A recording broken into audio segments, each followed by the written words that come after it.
పూర్తిగా పూర్తయితేనే అప్పుడు కానీ వాళ్ళు వెహికల్ మూవ్ అవ్వడానికి వాళ్ళు పర్మిషన్ ఇవ్వరు. కాబట్టి చాలా జాగ్రత్తగా ఆ 20 మంది సభ్యులు, వెల్డింగ్ చేసే సభ్యులు కూడా ఆ వెల్డింగ్ కార్యక్రమాలు అర్ధరాత్రి నుంచి కూడా చేస్తూనే ఉన్నారు. జస్ట్ ఇప్పుడు కొద్దిసేపటి క్రితమే తుది దశకు చేరుకున్నాయి. ఇంకా నెక్స్ట్ పోలీసులు అక్కడ వాహనాలను క్లియర్ చేయడము, పబ్లిక్ ని క్లియర్ చేయడము, అక్కడ ఆ వాహనం పైకి ఇప్పుడు వినాయకుడు ఏ టస్కర్ వాహనం పైన ఉన్నాడో ఆ వాహనం పైన ఎవరెవరిని ఎక్కించాలి అక్కడ కూడా ఎక్కిస్తూ ఉంటారు. ఇక్కడ సభ్యులు కావచ్చు, భక్తులు కావచ్చు, పోలీసు వాళ్ళని, ఉత్సవ కమిటీ వాళ్ళ ఫ్యామిలీ మెంబర్స్ అని ఇలా చాలా మంది ఎక్కుతూ ఉంటారు. అక్కడ లిమిట్ దాటితే కనుక అక్కడ కంట్రోల్ చేయడం కష్టమవుతుంది. కాబట్టి అక్కడ ఒక్కొక్కరిని పైకి అనుమతిస్తున్న దృశ్యాలు చూడొచ్చు.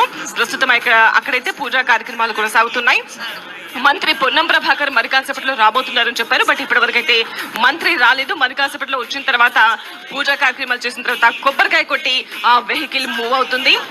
ఇక్కడ డ్రైవర్ కూడా సిద్ధంగానే ఉన్నారు. వాహనాన్ని రంగురంగుల పూలతో అందంగా అలంకరించి ఉన్న వాహనం మరికొన్ని క్షణాల్లో మూవ్ అయ్యే అవకాశం కనిపిస్తుంది. లాస్ట్ ఇయర్ మాత్రం ఎవ్రీ ఇయర్ కన్నా కొంచెం తొందరగా మూవ్ అయింది. కాబట్టి ఈసారి కూడా 6:30 ప్రాంతంలో మూవ్ అవుతుంది అని అంతా అనుకున్నారు. కానీ ఈసారి మాత్రం 7 దాటిన తర్వాత ఇంకా అటు ఇటుగా 8 అయ్యే అవకాశం ఉంటుంది. తెలుసు కదా, మన ఖైరతాబాద్ మహాగణపతి అంటే వెరీ వెరీ స్పెషల్. ఒక్కసారి ఆ గణపతిని దర్శించుకున్నాము అంటే ఇక్కడ ఫొటోస్ ఎవరు వచ్చినా కూడా ఇక్కడ దర్శించుకున్న వెంటనే ఫొటోస్ కెమెరాలో సెల్ఫీస్ తీసుకుందామా అన్నట్టుగా ఫొటోస్ తీసుకునే వాళ్ళ సంఖ్య ఇక్కడ కనిపిస్తోంది. ప్రపంచవ్యాప్తంగా ఉన్న అందరికీ కూడా, భక్తులందరికీ కూడా ఖైరతాబాద్ గణేష్ తెలియని వారు ఉండరు.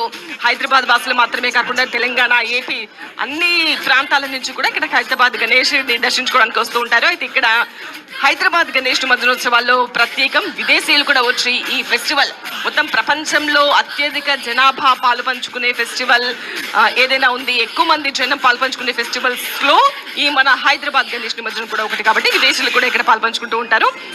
ఒకతంతో మనం మాట్లాడదాము. వేరే I'm from Texas, United States.